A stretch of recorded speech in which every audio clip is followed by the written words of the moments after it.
லூக்கா 4ஆம் அதிகாரம் 18வது வசனத்தில் வேதத்தில் இந்த வசனத்தில் என்ன சொல்லியிருக்கிறது என்றால், சிறைப்பட்டவர்களுக்கு விடுதலை கொடுக்கிறவர், நொறுங்குண்டவர்களுக்கு விடுதலை தருகிறவர் அப்படின்னு எழுதப்பட்டிருக்கிறாரு. இயேசு எப்படிப்பட்டவர்னா, சிறைப்பட்டவர்களுக்கு விடுதலை கொடுக்கிறவர், நொறுங்குண்டவர்களுக்கு விடுதலை கொடுக்கிறவர். அதாவது அவர் விடுதலை தருகிறவர். இயேசு எதுக்கு மனிதனை தேடி ஒரு மனிதனா உலகத்தில் அவதரித்தார்? அடிமைப்பட்டு சிறைப்பட்டு வேதனைப்பட்டு இருக்கிற மனிதர்களுக்கு விடுதலை கொடுப்பதற்கு. அவர் விடுதலை தருகிறவர். இயேசு எப்படிப்பட்டவர்? விடுதலை தருகிறவர். இன்னைக்கு உங்களுக்கு ஒரு விடுதலை வேணும்ல? அந்த விடுதலை கொடுக்க தான் உங்களோட ஆண்டவர் பேசி கொண்டிருக்கிறார். கலாத்தியர் 1ஆம் அதிகாரம் 4ஆம் வசனத்தில் வேதத்தில் சொல்லப்பட்டிருக்கிறாரு, இப்பிரபஞ்சத்தின் இந்த உலகத்தினுடைய அந்த பொல்லாத கிரியைகளிலிருந்து நமக்கு விடுதலை தருவதற்காக சிலுவையில் தன்னை மரிக்க ஒப்பு கொடுத்தார் என்று சொல்லப்பட்டிருக்கிறாரு. இந்த உலகத்தில் பல பாடு, பிரச்சனை, சாபம், நெருக்கம், பயத்தை உண்டாக்குற காரியெல்லாம் இருக்குல்ல, அதிலிருந்து நமக்கு விடுதலை கொடுப்பதற்கு தான் அவர் மனிதனாய் வந்து சிலுவையிலே மரிக்க ஒப்பு கொடுத்தார் என்று வேத வசனம் சொல்லுகிறாரு. அப்போது அவர் விடுதலை கொடுக்கிறவர். இதைத்தான் நம்ம இன்றைக்கு அறிந்து கொள்ளணும். 1974ஆம் வருஷம் ஆண்டவர் இயேசு என்னை ஊழியத்துக்கு வரும்படி அழைத்தார். நான் உன்னை சுகமாக்கி இருக்கிறேன், அற்புதம் செய்திருக்கிறேன், நீ எனக்கு வேணும், ஜனங்களுக்கு என்னை பற்றி சொல்லணும்னு சொல்லி ஆண்டவருடைய வார்த்தைக்கு கீழ்ப்படிந்து என்னை ஒப்பு கொடுத்தேன். நான் என்ன ஊழியம் செய்யணும்? ஊழியத்தில் நிறைய ஊழியங்கள் இருக்குல்ல. சிலர் சபை நடத்துவாங்க, பாஸ்டாக இருப்பாங்க, நீங்கள் பார்த்துருப்பீங்க. சிலர் தீர்க்கதரிசியாக இருப்பாங்க, சிலர் மிஷினரிகளாக இருப்பாங்க. விதவிதமான ஊழியம். நான் என்ன செய்யணும்? ஆண்டவரை என்னை ஜெபித்த போது சுவிசேஷம் அறிவிக்கணும், நற்செய்தியை மக்களுக்கு சொல்லணும், அதுக்கு உன்னை தெரிந்து கொண்டேன்னு சொன்ன உடனே கிட்டத்தட்ட ஒரு 3-4 வருஷம் நான் அதுக்காக ஜெபித்து கொண்டே இருந்தேன். எந்த மாதிரி நான் ஊழியம் செய்யணும் என்பதாக. அந்த சமயத்தில் 1976-77 நினைக்கிறேன், 77ஆம் வருஷம் நான் வந்து ஏற்காட்டுக்குள்ள சேலத்தில் ஏற்காடுன்னு ஒரு மலைப்பகுதி, அங்கே போய் என் கூட பைபிள் காலேஜில் படித்த ஒரு நண்பருக்கு எஸ்டேட் இருக்குது, அவங்க சொந்த எஸ்டேட். அங்கே தங்கி இருந்து அங்குள்ள கிராமங்கள் மலைவாசி மக்களுக்கு நற்செய்தியை அறிவித்து கொண்டு வந்தோம். நான் காலையில் எழும்பி மலை உயரத்தில் உட்காந்து ஜெபம் பண்ணுவேன். ஆண்டவரோடு உட்காந்து பேசுவது எனக்கு ரொம்ப பிடிக்கும். உயரமான இடத்துல அங்கே உட்காந்து பார்த்தா எனக்கு கீழே மேகங்கள் இருக்கும், அதுக்கு மேலே அந்த மலை மேலே நான் பாறையில் முழங்கால் படிட்டு ஜெபம் செய்வேன். அப்போ நான் ஆண்டவர்கிட்ட ரொம்ப நாள் ஜெபித்த காரியம், என்னை எதுக்கு தெரிந்து கொண்டீங்க, என்ன மாதிரி நான் ஊழியம் செய்யணும், என்ன மாதிரி ஊழியம் செய்ய விரும்புகிறீங்கன்னு. அப்போ அங்கே அந்த பாறையில் ஜெபித்து கொண்டிருக்கும் போது தான் இயேசு பேசினார், இந்த உலகத்தை பார், நிறைய மக்களை சாத்தான் அடிமையாக்கி வைத்திருக்கிறான். பாவ அடிமைத்தனம், சாப அடிமைத்தனம், பயத்துக்கு அடிமைத்தனம், வியாதிக்கு அடிமைத்தனம், இப்படி பலவிதமான அடிமைத்தனத்தில் மக்கள் கஷ்டப்படுறாங்க. பிசாசு அவங்களை சிறைப்பிடித்து அடிமையாக்கி வேதனைப்படுத்துகிறான். அவங்களுக்கு விடுதலை கொடுக்க தான் நான் இந்த உலகத்தில் வந்தேன். நீ அந்த விடுதலையின் செய்தியை மக்களுக்கு சொல்லணும். அதனால் நான் விடுதலையின் ஊழியத்துக்கு உன்னை தெரிந்து கொண்டேன். நீ மக்களுக்கு இந்த செய்தியை சொல்லி அவளுக்காக பிரார்த்தனை பண்ணும்போது நான் விடுதலை கொடுப்பேன். ஒரு விடுதலையின் ஊழியம் சொல்லி தான் இயேசு விடுவிக்கிறார் என்கிற பெயரை கர்த்தர் எனக்கு வெளிப்படுத்தினார். நானாக இதை யோசித்து ஆசைப்பட்டு வைத்தது அல்ல. ஆண்டவர் தெளிவாக என்னோடு பேசி, இதுதான் உன்னுடைய ஊழியம், இதுக்கு தான் உன்னை தெரிந்து கொண்டேன், ஜனங்களுடைய விடுதலைக்காக நீ பிரார்த்தனை பண்ணு, நான் உங்களுக்கு அற்புதம் செய்வேன்னு சொல்லி பிரார்த்தனை பண்ணுறது தான் என் வேலை, ஜெபிக்கிறது. அற்புத விடுதலை கொடுக்கிறது இயேசு. அதனால தான் இயேசு விடுவிக்கிறார் இந்த பெயர் வைக்கப்பட்டது. இந்த ஊழியத்துக்கு அந்த பெயரை தேவன் கொடுத்தார். அதன்படி இன்றைக்கு பாருங்களேன், விடுதலை இன்றைக்கு வரைக்கும் ஆண்டவர் அதை செய்து கொண்டு நிறைவேற்றி வருகிறதை நாம் பார்க்கிறோம். அப்போது இந்த உலகத்தில் 2 விதமான வல்லமை கிரியை செய்கிறார், நீங்கள் அறிந்து கொள்ளும். ஒன்று தீய வல்லமை, பிசாசின் வல்லமை, அதாவது இருளின் வல்லமை. இவர் வல்லமை கிரியை செய்கிறார். அதான் சாத்தானுடைய வல்லமை, பேயனுடைய வல்லமை. அது மனிதனை பயமுறுத்தி மனிதனை அடிமைப்படுத்துவது, மனிதர்களை பலவிதமான அடிமைத்தனத்துக்குள்ளாக்கி சிறைப்பிடித்து அவனுடைய வாழ்க்கையை சின்னாபின்னமாக்கிவிடும். பார்த்தீங்களா, பாவத்துக்கு அடிமையாக்கி அப்புறம் பயம், அப்புறம் மரண பயம், அப்புறம் தற்கொலை பண்ணி செத்துரு, டிப்ரெஷன், 1 by 1 அப்படியே பிசாசு கொண்டு வந்து மனிதர்களை அப்படியே சமாதானத்தை கெடுத்து நிம்மதியை குலைத்து அழிவுக்கு நேராய் நடத்துவது. அதுக்கு பின்னால் இருப்பது இந்த சாத்தானுடைய கிரியை, இந்த இருளின் வல்லமை. இதுதான் வேத புஸ்தகம் சொல்லுகிறாரு. இந்த பிசாசின் கிரியைகளை அழித்து மனிதர்களுக்கு விடுதலை கொடுக்கத்தான் இயேசு மனிதனாய் வந்தார். சிலுவையிலே மரித்து உயிர்த்தெழுந்த போது பிசாசின் கிரியைகள் மீது ஜெயம் எடுத்தார். அதனால தான் இயேசுவின் பெயரை சொன்னால் எல்லா பிசாசும் நடுங்கும். இந்த உலகத்தில் எவ்வளோ மந்திரவாதம் பில்லி சொன்னியெல்லாம் இருக்குது இல்லை? யார் யாரைய வச்சு மந்திரவாதம் பண்ணுறாங்க. என்னைக்காவது இயேசுவை வச்சு யாராவது மந்திரவாதம் பண்ணாங்கன்னு கேள்விப்பட்டிருக்கீங்களா? சரி, பார்க்கட்டுமே. அவ்வளோதான். இயேசுன்ற ஒரு பரிசுத்தமுள்ள ஒரு ஆண்டவர். அவரை வச்சு மந்திரவாதம்லாம் செய்ய முடியாது. மந்திரவாதிகள் நடுங்குவாங்க, பிசாசு நடுங்கும். என்றால் அவர் தான் பிசாசை ஜெயித்த ஒரே ஒரு ஆண்டவர். அதனால் நீங்கள் அறிந்து கொள்ளணும். இந்த பிசாசை குறித்து இயேசு சொல்லும்போது வேறு புத்தகத்தில் யோவான் 10:10 இயேசு சொல்லுகிறார், இந்த திருடனாகிய பிசாசு வந்து அவன் திருடுகிறவனும் கொல்லுகிறவனும் அழிக்கிறவனுமாய் இருக்கிறான். பிசாசுக்கு எதுக்கு வருகிறான்? அவன் திருடவும் கொல்லவும் அழிக்கவும். மனிதருடைய சமாதானத்தை திருடிடுவான், மனுஷருடைய ஆரோக்கியத்தை திருடி விடுவான், மனுஷருடைய ஆசீர்வாதத்தை திருடி விடுவான். மனுஷருடைய வாழ்க்கையில் கொல்லுகிறது, அழிக்கிறது, இதெல்லாம் உண்டாக்குவது இந்த சாத்தான் என்கிற பிசாசு. இயேசு சொல்லுகிறார், இயேசு வந்தது மனிதர்களுக்கு நித்திய ஜீவனை கொடுக்க, அழியாத வாழ்வை கொடுக்க. இந்த உலகத்தில் இருக்கும்போது சந்தோஷ சமாதானம் மாத்திரம் அல்ல, மரணத்திற்கு பிறகு பரலோகத்தில் தேவனோட பரலோக ராஜ்யத்தில் மகிழ்ந்திருக்க இதை கொடுக்கக்கூடிய ஒரே ஒருவர் இயேசு மாத்திரம்தான். இந்த பிசாசை குறித்து ஆண்டவர் சொல்லும்போது யோவான் 8:44 அவன் மனுஷ கொலை பாதகனாய் இருக்கிறான். பாருங்க, சாபத்தின் விளைவாக மரணத்தை பிறப்பிக்கிறவன், மரணத்திற்கு நேராய் மனிதரை நடத்தி செத்து போயிரு என்று சொல்லுகிறவன், அவன் மனுஷ கொலை பாதகன் என்று இயேசு சொல்லுகிறார். அவன் பொய்யனும் பொய்க்கு பிதாவுமாய் இருக்கிறவன். பொய் சொல்லுவான், பொய்யானதை, கடவுள் இல்லாததை கடவுளை நம்ப வைப்பான், பொய்யான ஆட்களை அவன் நம்ப வைப்பான். பக்தின்ற பேரில் மக்களை ஏமாற்றி அடிமைப்படுத்தி அவனுடைய பணத்தை எல்லாம் உறிந்து கொண்டு அவங்களை அடிமையாக்கி அப்படியே அவங்கள சிறைப்பிடித்து வைத்து விடுவான்.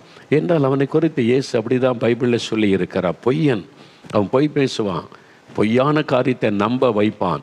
இதை செஞ்சுட்டா சரியாரு, அதை செஞ்சுட்டா சரியாரு, இவ்வளோ பணம் செலவு பண்ணிட்டா சரியாரு, இந்த பரிகாரம் பண்ணிட்டா சரியாரும், ஒன்றாக அதை பொய் சொல்லி உங்கள் காசு எல்லாம் பிடி ஏறுத்துருவான். ஆனால் இலவசமாய் விடுதலை கொடுத்து, இலவசமாய் சுகம் கொடுத்து, இலவசமாய் நம்மை ஆசீர்வாதத்தை வாழ வைக்கிறவர் மெய்யான கடவுள். அப்போ ரெண்டுக்குள்ள வித்தியாசத்தை நீங்கள் புரிந்து கொள்ளும்படி தான் இயேசு இதெல்லாம் சொல்லி வைத்திருக்கிறார். அப்போ நீங்கள் தான் யோசிக்கணும், மெய்யான கடவுள் யார்? பொய்ன்னு ஒன்று இருந்தால் மெய்யான கடவுள் யார்? இவங்க மெய்யன்னா பொய் என்னது, இந்த பொய் மெய் என்னது? நீங்கள் தேட ஆரம்பிச்சிங்கன்னா உங்களுக்கு விளங்கும், நீங்கள் அதை அறிந்து கொள்ள முடியும். சரி, பிசாசு இப்படி அடிமைப்படுத்துகிறான். ஆண்டவர் இயேசு விடுதலை கொடுக்க வந்தவர். அதனால்தான் அவர் விடுதலை தருகிற ஆண்டவர். முதலாவது, சாத்தான் ஒரு மனிதனை எதுக்கு அடிமைப்படுத்துகிறான் அப்படின்னு சொன்னால், யோவான் 8:34 இயேசு சொல்லுகிறார், பாவம் செய்கிறவன் எவனும் பாவத்திற்கு அடிமையாயிருக்கிறான். பாவம் ஒரு மனிதனை அடிமை ஆக்கிவிடும். அந்த வாலிப தம்பி சொன்னால, நான் இந்த ஹான்ஸு, அப்புறம் இந்த மாதிரி போதை தரக்கூடியது, அப்புறம் மதுபானம், இதுக்கெல்லாம் அடிமை ஆயிட்டேன், அது இல்லாமல் இருக்க முடியல. பாவத்துக்கு பின்னால் ஒரு ஆவி இருக்கிறது, அடிமைப்படுத்துகிற ஒரு ஆவி. வேத புஸ்தகத்தில் 1 யோவான் 3:8 பாவம் செய்கிறவன் பிசாசினால் உண்டாயிருக்கிறான் அப்படின்னு சொல்லப்படுகிறது. ஏன்னா ஒவ்வொரு பாவத்துக்கு பின்னால் ஒரு அசுத்த ஆவி இருக்கிறாரு, பாவத்தை செய்ய தூண்டுகிற ஆவி. இப்போ ஒரு குடிகாரன் எடுத்துக்கொள்ளுங்க. ஒரு சமயம் எங்கள் கிராமத்தில் அவர் கூலி வேலை செய்கிறவர், கடினமாக நிலத்தில் உழைப்பார். ஒரு நாள் பேசும்போது சொன்னேன், நீங்கள் ஒரு நாளைக்கு வேலைக்கு போனால் எவ்வளோ கூலி கிடைக்கும்னு கேட்டேன். அவர் சொன்னார், நான் காலையிலே போயிடுவேன் ஐயா, வெயில் ஏறு வரைக்கும் நின்று நல்லா மம்பட்டி பிடிச்சி வெட்டி வேலை செய்துட்டு வந்தால் இவ்வளோ சம்பளம் கிடைக்கும். ஒரு நாளைக்கு எவ்வளோ மதுபானம் குடிப்பீங்க, சாராயம் குடிப்பீங்கன்னு கேட்டேன். அவர் கொஞ்சம் வெட்கப்பட்டார். ஆனால் சொன்னார், ஐயா நீ மரியாதையாக பேசுவார். அவர் சொன்னார், நான் இவ்வளோ குடிச்சிருவேன் ஐயா, மீதி பணத்தை கொண்டு போய் மனைவி கையில் கொடுப்பேன், அவளும் ஏதோ கூலி வேலை செய்கிறா, எங்கள் வாழ்க்கை நடக்கிறதுன்னு விரக்தியாக பேசினார். அப்போ அவர் சம்பாதிக்கிறதில் பாதிக்கு மேலே மதுபானத்துக்கு போயிடுது. அப்போது அவருடைய சரீரம் பாதிக்கப்பட்டு, அப்படி குடும்பம் பாதிக்கப்பட்டு, நான் மெதுவாக பேசினேன், நீங்கள் இந்த மதுபானம் குடிக்கிறதுனால நீங்கள் சம்பாதிக்கிற பணம் வீணாக போகுது, இதை வீட்டுக்கு கொண்டு போனால் குடும்பம் எவ்வளோ நல்லாயிருக்கும், உங்கள் சரீரம் பாதிக்கப்படுது, இல்லை அதெல்லாம் நான் சொல்லி எதுக்கு குடிக்கணும் அப்படின்னு கவனமாக கேட்டுக்கிட்டே இருந்தார் கொஞ்ச நேரம். அப்புறம் சொன்னார், ஐயா என் மேலே நீங்கள் ரொம்ப அன்பாக இந்த ஆலோசனைலாம் சொல்கிறீங்க, ஆனால் என்னுடைய பிரச்சனை வேறு. என்னால் சாப்பிடாம வேண்டுமானா இருக்க முடியும், மதுபானம் இல்லாமல் என்னால் இருக்க முடியாது, விட முடியல, அது இல்லாமல் இருக்க முடியல, இல்லைன்னா பைத்தியம் பிடிச்ச மாதிரி ஆகிறது. அவ்வளோதான், துக்கத்தோடு அவர் போனார். அப்புறம் ஆண்டவர் சொன்னார், மகனே அவனுக்கு தேவை ஆலோசனை அல்ல, ஆலோசனை கொடுக்க நிறைய ஆட்கள் இருக்காங்க. அப்படி செஞ்சு இப்படி செஞ்சால் அதில் ஆலோசனை கொடுக்க நிறைய பேர் இருக்காங்க. ஆலோசனையில் அவனுக்கு தேவை விடுதலை, டெலிவரன்ஸ். அவன் அடிமையாக்கப்பட்டு விட்டான். அந்த பாவத்துக்கு சாத்தான் அவனை அடிமையாக்கி விட்டான். மதுபானத்துக்கு பின்னால் இருப்பது குடிவெறியை தூண்டுகிற ஆவி. போதை வஸ்துகளுக்கு பின்னால் இருப்பது போதை வஸ்துகளை கொண்டு வந்து அடிமைப்படுத்துகிற ஒரு பிசாசின் ஆவி. அதனால தான் அது இல்லாமல் இருக்க முடியலன்றாங்க. மென்டலான மாதிரி ஆகுது, அது இல்லாமல் இருக்க முடியல. ஒரு வெத்தலை பாக்கு கூட அடிமையாக்கிறது இல்லை, பீடி சிகரெட் அடிமையாக்கி விடுகிறது இல்லை. அப்போ அந்த ஒரு பாவம் ரம்மி விளையாட ஆரம்பித்து அது இல்லாமல் மென்டல் மாதிரி ஆயிடுறாங்கல்ல. பணத்தெல்லாம் அது புரிஞ்சிக்கிட்டே இருக்கிறாங்க. உங்களை ஏமாற்றி விட முடியல. நிறைய பேர் வாழ்க்கையை இழந்து கொண்டு இருக்கிறாங்களே. அதுக்கு பின்னால் இருப்பது ஒரு ஆவி, பண ஆசையை தூண்டுகிற ஆவி. தூண்டி தூண்டி தூண்டி உங்களுடைய பணத்தை இழக்க வைத்து கொண்டு இருக்கிறது. அது மாதிரி பாவத்துக்கு பின்னால், விபச்சாரத்துக்கு பின்னால் இருப்பது இச்சையை தூண்டுகிற ஒரு ஆவி. இதெல்லாம் பைபிளில் சொல்லியிருக்குது, என்னென்ன ஆவிகள் கிரியை செய்கிறது என்று. அப்போ அந்த ஆவிகள் தான் கண்ணுக்கு தெரியாதில்ல, நமக்குள்ளே நுழைந்து நம்மை தூண்டி, பாவம் செய்ய தூண்டி, அடிமையாக்கி சிறைப்பிடித்து நம்முடைய சமாதானத்தை எல்லாம் பிசாசுக்கு எடுத்து விடுவான். அதுலேருந்து விடுதலை பெறணுமானா, வெறும் பக்தியாக நான் சாமி கும்பிட்டேன், பக்தியாக இருந்தால் பரிகாரம் பண்ணேன், ஒன்றும் நடக்காது. அறிந்து கொள்ளுங்க, இந்த பிசாசை ஜெயித்த ஒரு ஆண்டவர், அவர் தான் விடுதலை தர முடியும். பிசாசை யார் ஜெயித்தான்னு பாருங்க. சாத்தானை ஜெயித்து வெற்றி சிறந்தவர் இயேசு கிறிஸ்து தான். பிசாசை ஜெயித்து, மரணத்தை ஜெயித்து, அவர் உயிரோடு கூட எழுந்து, அவருடைய பேரை கேட்டால் தான் பிசாசு நடுங்கும், அவர் பேரை கேட்டால் தான் விடுதலை உண்டாகும். அதனால் நீங்கள் இன்றைக்கி பாவத்தில் பிடிபட்டு சிக்கொண்டு விடுதலை பெற முடியாமல் இருக்கீங்களா? அந்த தம்பிக்கு ஆண்டவர் விடுதலை கொடுத்தார்ல. சாட்சி சொன்னாங்களே, அந்த தம்பி எத்தனை நாள், எத்தனை வருஷம், 5 வருஷம் மதுபானம், 7 வருஷம் இந்த போதை, அந்த பொருட்கள் எல்லாத்துலேயும் இந்த விடுதலை. அந்த ஆவி அவரை விட்டு வெளியேறி போனது உடனே விடுதலை. இன்றைக்கி உங்களுக்கு விடுதலை தேவை. மதுபானத்திலிருந்து, போதை வஸ்துகளிலிருந்து, ஏதோ ஒரு பாவ பழக்கத்தில் சிக்கியிருக்கேன், விடுதலை தேவை. இயேசு விடுவிக்கிற ஆண்டவர். அவர் உங்களுக்கு இன்றைக்கி விடுதலை தருவார். விடுதலை வந்த உடனே சமாதானம், உள்ளத்தில் சந்தோஷம், மகிழ்ச்சி வந்துவிடும். ரெண்டாவது நீங்கள் பார்த்தீங்கன்னா, இந்த சாத்தான் மனிதனை அடிமைப்படுத்துகிற இன்னொரு பகுதியே நம்முடைய சரீரம். நம்முடைய சரீரத்தில் ஒரு வியாதி வந்துட்டால் நம்முடைய மனதை பாதிக்கும். அது நம்மளை ரொம்ப பாதிக்கும், குடும்பத்தை பாதிக்கும், சந்தோஷம் போயிடும், சமாதானம் போயிடும். வேத புத்தகத்தில் பரிசுத்த லூக்கா எழுதின சுவிசேஷம் 10வது அதிகாரம் 13வது அதிகாரம், லூக்கா 13ஆம் அதிகாரம் 10-16 வசனம் வாசிக்கும்போது ஒரு சம்பவம் எழுதப்பட்டு இருக்கிறது. ஒரு பெண் கூனியாக இருந்தாள். 18 வருஷம் அவள் கூன் விழுந்த நிலைமையில் குனிந்து தான் நடக்க முடியும். அவள் ஆண்டவர் மேலே அன்பு இருந்தது, விசுவாசம் இருந்தது, ஆராதனைக்கு வந்து அமர்ந்திருக்கிறாள். 18 வருஷ வேதனை. அவளுக்கு ஏதோ ஒரு வியாதி அப்படின்னு தான் எல்லாம் நினைச்சாங்க. ஆனால் இயேசு அன்றைக்கு அவளை சந்தித்த உடனே இயேசு அறிந்து கொண்டார், இது ஒரு சாதாரண வியாதி அல்ல. சாத்தான் அவளை கட்டி வைத்திருக்கிறான், அவளுடைய சரீரத்தை கட்டி வைத்திருக்கிறான். வசனம் சொல்லுற 16ஆம் வசனம் பாருங்கள், நான் வாசிக்கிறேன். லூக்கா 13:16. இதோ சாத்தான் 18 வருஷமாய் கட்டியிருந்த ஆபிரகாமின் குமாரத்தியாக இவளை இந்த கட்டிலிருந்து அவிழ்த்து விட வேண்டியது அவசியம் அல்லவா அப்படின்னு ஆண்டு சொல்ல. அந்த கட்டு அறுக்கப்பட்டவுடனே நிமிர்ந்து தேவனை மகிமைப்படுத்தினால் வியாதி போய்விட்டார். அங்கே அருமையான அவன் சகோதரி சொன்னாங்கல்ல, எதுவுமே ஜீரணிக்காது, தண்ணி குடித்தாலும் வாமிட்டாக வந்துடும், சாப்பிட்டாலும் வாமிட்டாக வந்துடும், எதுவுமே உடம்பில் தங்காது, எல்லாமே வாமிட்டாக வந்துடும் அப்படின்னு சொன்னாங்கல்ல. எதனால்? அதனால் கிட்னி பாதிக்கப்பட்டு போச்சுது. அப்போ சரீரத்தை பாதிப்புக்குள்ளாக்கி 2 வருஷம் படுக்க தான். அப்படி எவ்வளோ பெரிய வேதனையில் அவங்களுக்கு வேதனை. ஏன் வாழணுன்ற மனசை வெறுத்து போய்விட்டார்.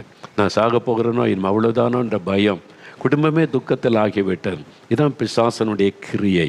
வியாதிக்கு நம்ம அடிமையாக்கி சரீரத்தை முடக்கி வேதனைப்படுத்துகிற ஒரு காரியம் இது. பாருங்கள், ஒருத்தர் வந்து ஒரு 20 வருஷம் முடக்குவாதம்னு தெரியல உங்களுக்கு? அதாவது ஆர்த்தரைட்டிஸ், ஜாயிண்டாக வலிக்கும், அப்படியே கைவரெல்லாம் அப்படியே மடங்கி இருக்கும், அப்படியே அந்த மொழியெல்லாம் வீங்கிடும், அப்படியே வீக்கமாக இருக்கும், அந்த முழங்கால் வீங்கி இருக்கும், அதெல்லாம் வீங்கி இருக்கும், அப்படியே அந்தந்த தண்ணீர் கொத்த மாதிரி வீங்கி இருக்கும். டாக்டர் சொல்லிடுறோம், இதுக்கு மருந்து, சுகமாக்குறதுக்கு மருந்து கிடையாது, இதுக்கு மேலே வராமல் இருக்க கட்டுப்படுத்தல், அவ்வளோதான். அந்த வலி வேதனை மாத்திரை போட்டுக்கொள்ளுங்க, சமாளித்து கொள்ளுங்க, சாகும் வரைக்கும் அவ்வளோதான். இந்த மாதிரி தான் கஷ்டப்பட்டு கொண்டு இருந்தாங்க. மொழி அப்படியே வீங்கி இருக்கும், அப்படியே வலிக்கும் ஜாயிண்டெல்லாம். அது பயங்கரமான ஒரு வேதனை கொடுக்கக்கூடிய ஒரு கொடிய வியாதி தான். ஆனால் அவங்க இயேசுவை கூப்பிட்ட போது ஜெப நேரத்தில் நம்ம நிகழ்ச்சியை பார்த்து ஜெபிக்கும் போது ஒரு ஆவி அவங்கள விட்டு அப்படி வெளியேறினார். ஒரு ஆவி அவங்களுடைய சரீரத்தை விட்டு அப்படி வெளியேறி போகுது. அவங்க கண் முன்னால் அந்த வீக்கமெல்லாம் மறையுதான். அப்படியே வீக்கெல்லாம் கண் முன்னாலே மறையுது. முழங்காலில் இருக்கிற வீக்கம் மறையுது, இந்த மொழிகள் இந்த வீக்கம் மறையுது, நார்மல் ஆகிவிட்டது. அப்போ இத்தனை வருஷம் அந்த வேதனைக்குள்ளே வைத்திருந்தது என்னது? ஒரு பொல்லாத ஆவி, ஒரு பிசாசு அந்த வியாதிக்குள்ளாக்கி அவங்களை முடக்கி வச்சிருந்தான். எல்லா வியாதியுமே பிசாசினால் வந்து இது சொல்லிடக்கூடாது, அப்படி கிடையாது. சில வியாதிகள் அதுக்கு பின்னால் இருப்பது பிசாசின் ஆவி. அவன் வந்து அதுக்கு தான் மருந்தே இருக்காது.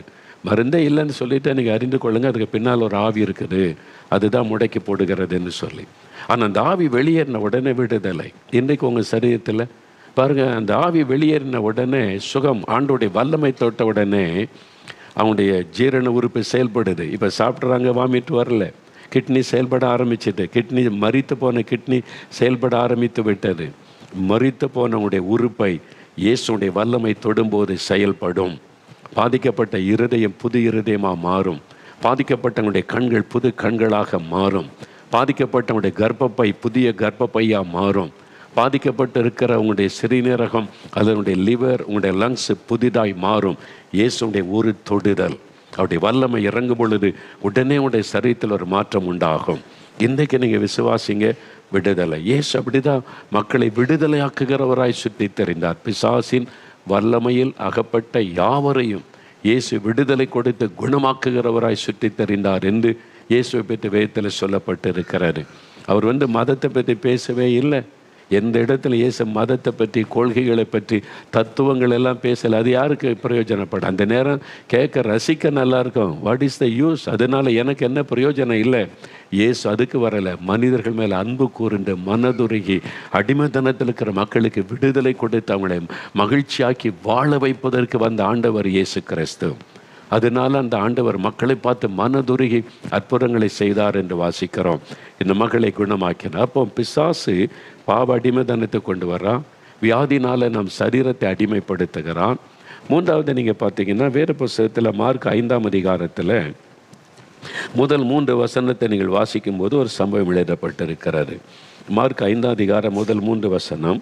பின்பு அவர்கள் கடலுக்கு அக்கறையில் உள்ள கதரேனருடைய நாட்டில் வந்தார்கள். இயேசுவும் அவருடைய சீஷர்களும். கதரேனருடைய நாடு இது கலிலேயா கடற்கரை ஓரத்தில் இருக்கிற ஒரு பகுதி. நான் போயிருக்கேன், அந்த பகுதியை பார்த்துருக்கிறேன். அந்த பகுதிக்கு இயேசு படவிலிருந்து இறங்கின உடனே அசுத்த ஆவி உள்ள ஒரு மனுஷன் பிரேத கல்லறைகளுக்குள் இருந்து அவருக்கு எதிராக வந்தான். கல்லறை தோட்டம், மக்களை பறிப்பாங்களே, இறந்து போனவங்களை, அதுக்குள்ளேருந்து ஒரு மனிதன் வருகிறான். அவனுடைய குடியிருப்பு கல்லறைகளிலே இருந்தது. அவனை சங்கிலிகளாலும் கட்ட ஒருவராலும் கூடாதிருந்தது. அவன் அநேகந்தரம் விலங்குகளினாலும் சங்கிலிகளால் கட்டப்பட்டிருந்தும் சங்கிலிகளை முறித்து விலங்குகளை தகர்த்து போடுவான். அவனை அடக்க ஒருவனாலும் கூடாதிருந்தது. சங்கிலிகளெல்லாம் கட்டி பார்த்தாங்க, உடைச்சி எறிஞ்சிருவான். விலங்குகளை உடைச்சி எறிஞ்சிருவான். வஸ்திரத்தை கிழித்து போட்டுட்டு கற்கள் எடுத்துக்கொண்டு தன் சரீரத்தை காயப்படுத்தி கூக்குரல் இடுவான், சத்தமிடுவான். ஏன் அப்படி நடக்கிறான்னா அவனுக்குள்ள அசுத்தாவி இருந்தது. 1-2 ஆவி இல்லை, ஆயிரக்கணக்கான அசுத்தாவி. லேகியோன் என்பது அந்த பெயர். லேகியோன் என்றால் அது வந்து ஒரு 6000 பேர் கொண்ட ஒரு பெட்டாலியன். ரோம படையில் அவங்களுக்கு தான் ஒரு லேகியோன்னு சொல்லுவாங்கன்னு சொல்கிறாங்க. சிலர் 2000ன்றாங்க, சிலர் 6000ன்றாங்க.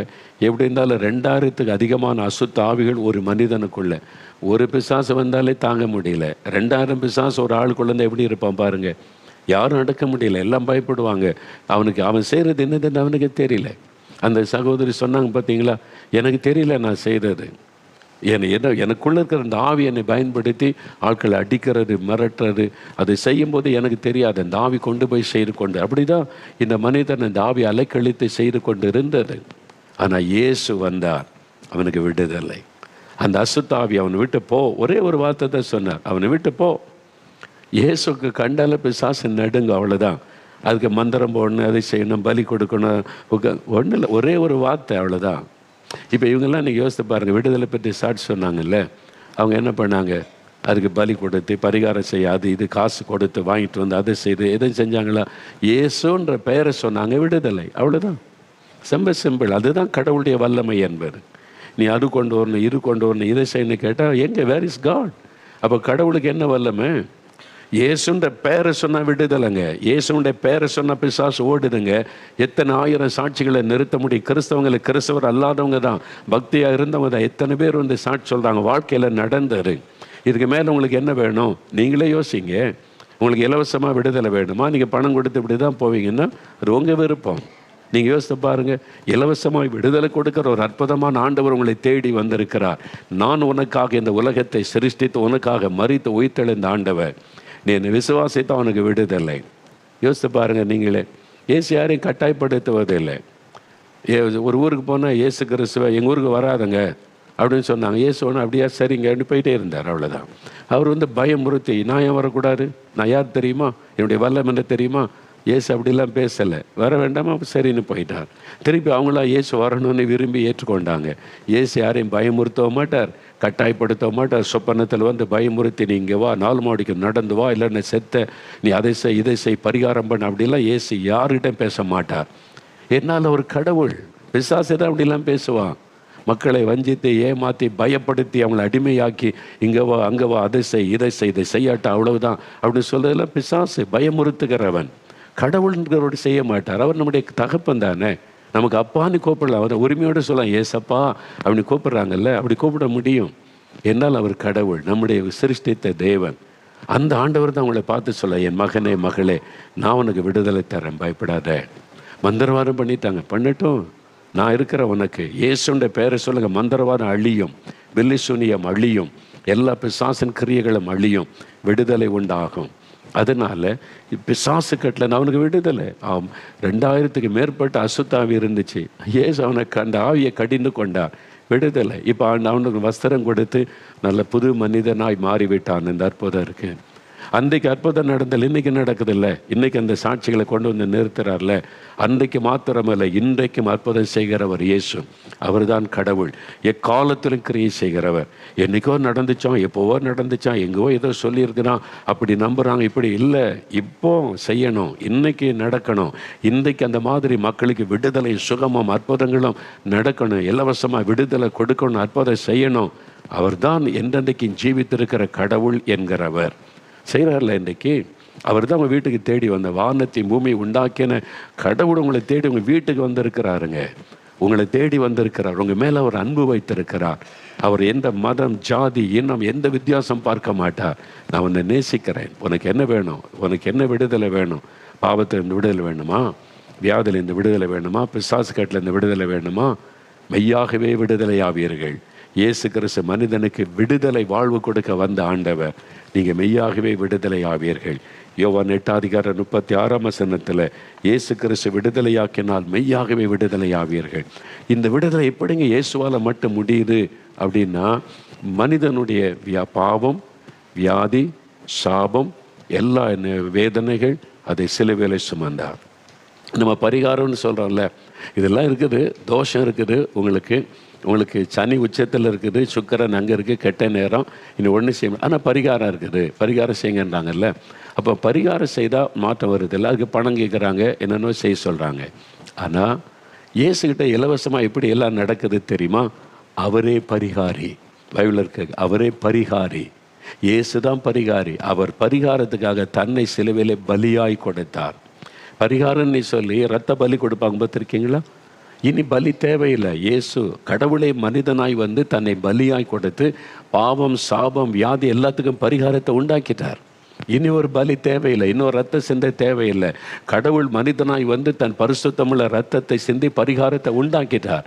இப்போ விசுவாசித்தால் பொது விடுதலை. இயேசு என்னுடைய பரிகாரி, எனக்காக எல்லாத்தையும் சிலுவையில் செஞ்சு முடித்துட்டார், இயேசுவின் நாமத்தில் விடுதலைன்னு விசுவாசித்தா போதும், உடனே விடுதலை தான். அவ்வளோதான், ரொம்ப சிம்பிள். கடவுள்கிட்ட இருந்து சுகம், ஆசீர்வாத, விடுதலை பெற ரொம்ப சுலபம்.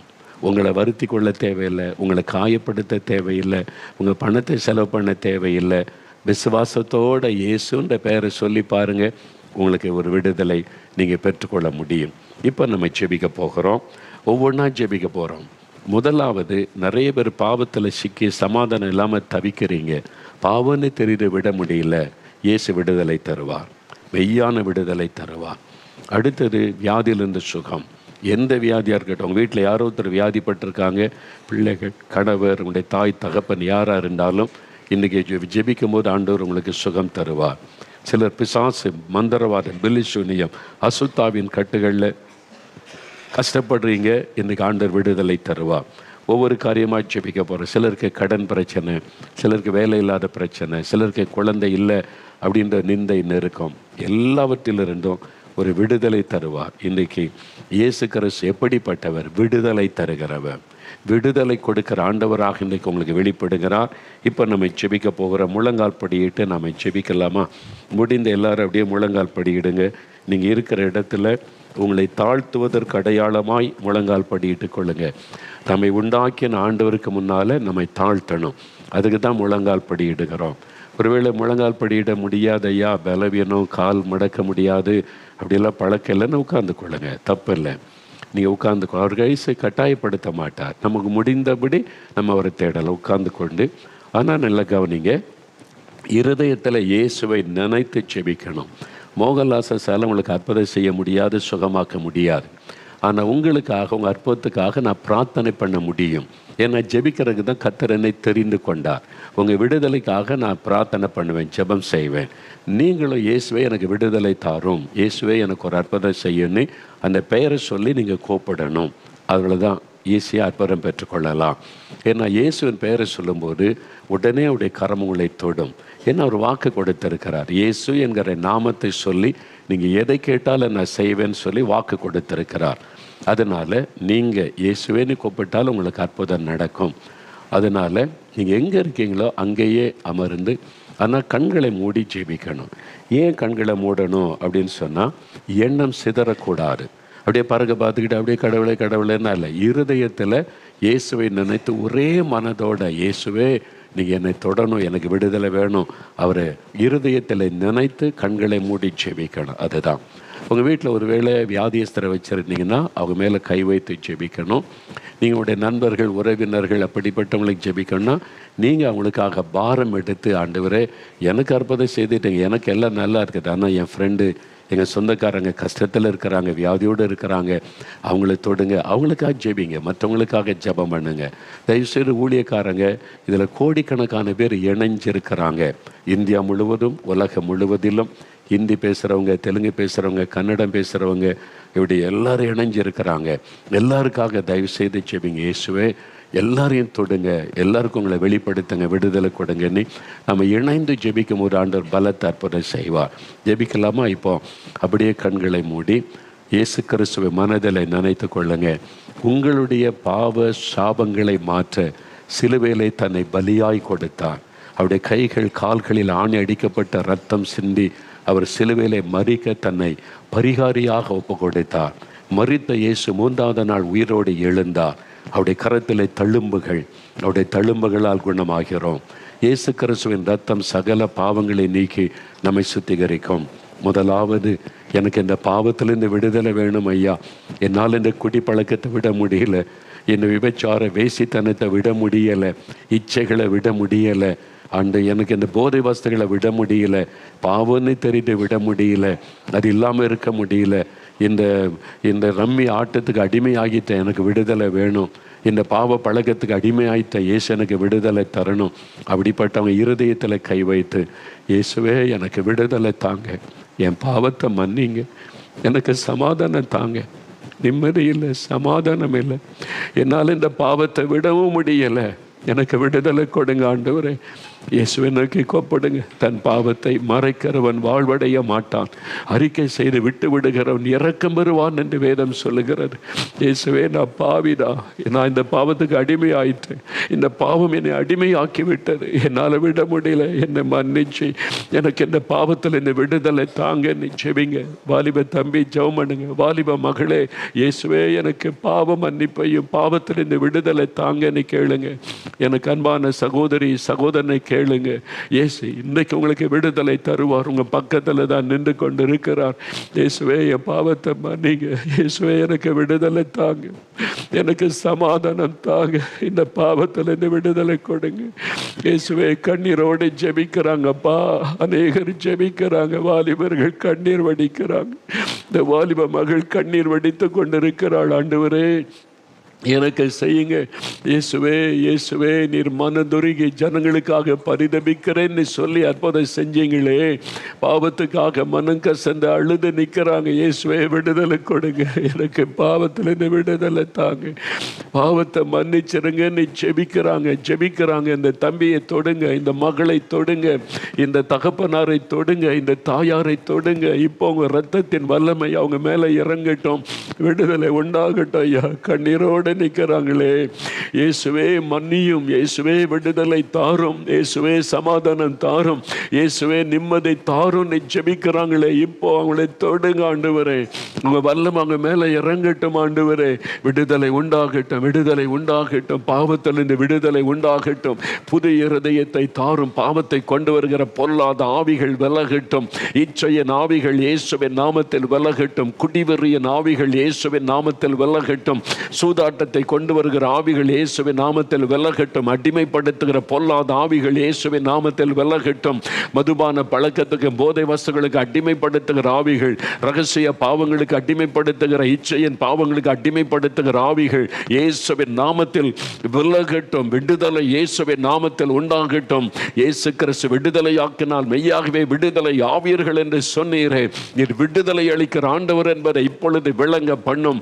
விடுதலை விடுதலை உண்டாகட்டும். உம்முடைய வல்லமை தொடுகிறதற்காக நன்றி. விடுதலை தந்து கொண்டு இருக்கிறதற்காக ஸ்தோத்திரம், ஸ்தோத்திரம் என்று நான் உம்மை துதிக்கிறேன். ஆண்டவரே, நீர் விடுதலை தந்து கொண்டு இருக்கிறீர், அதற்காக உமக்கு நன்றி.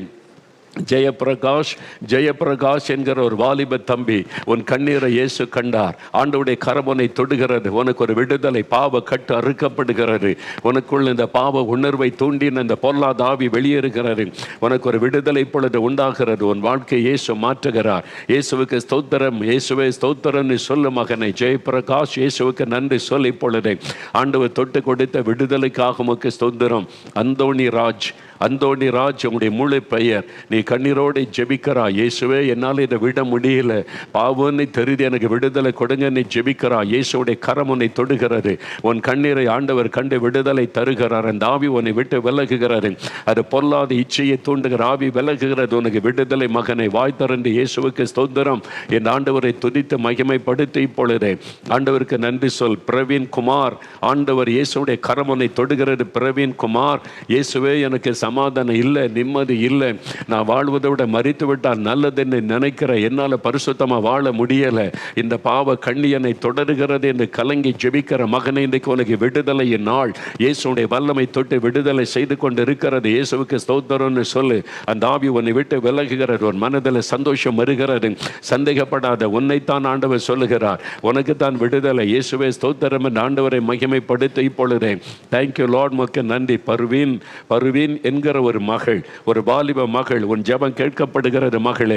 நீ பலவிதமான பாவத்தின் கண்ணில் அகப்பட்டு இனி விடுதலை இல்லை, இனி நான் வாழ முடியாது, மரித்து விட வேண்டும் என்று எண்ணிக்கொண்டிருக்கிறாய். இல்லை, இயேசு உனக்கு ஒரு புதிய வாழ்க்கை வைத்திருக்கிறார் மகளே. பர்வீன், இயேசுடைய வல்லமை உனக்கு பாய்ந்து வருகிறது. இயேசுவை கூப்பிட்டதுனால விடுதலை. எல்லா பாவ கட்டுகளும் அறுக்கப்படுகிறது. அந்த பொல்லாத ஆவி விலகுகிறது.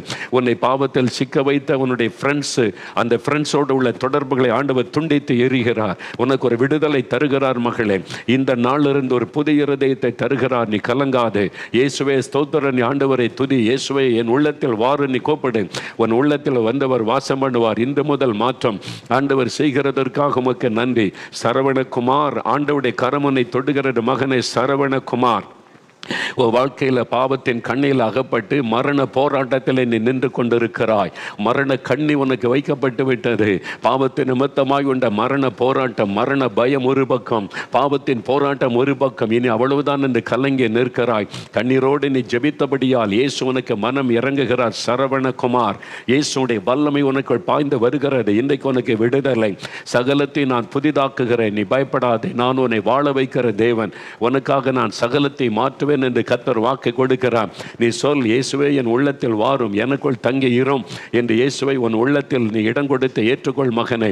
ஆண்டவருடைய வல்லமை உனக்குள் இறங்கி வருகிறது. இயேசுவுக்கு ஸ்தோத்திரம் என்று ஆண்டவரை மகிமைப்படுத்த இப்பொழுதே அல்போன்ஸ், அல்போன்ஸ் என்கிற ஒரு சகோதரன், பெண்ணல்ல ஒரு ஆண் சகோதரன் ஜெபிக்கிறீங்க. ஐயோ, எனக்கு இந்த பாவத்தெல்லாம் விட முடியலையே, பாவனை தெரிஞ்சு விட முடியல நீ நினைக்கிறீங்க. இயேசுடைய வல்லமை உங்களுக்குள் இறங்குகிறது. அல்போன்ஸ், ஆண்டவருடைய வல்லமை உங்களை தொடுகிறது. விடுகிறது, அந்த கட்டுகள் அறுக்கப்படுகிறது, ஒரு அசுத்தாவி உங்களை விட்டு விலகுகிறது.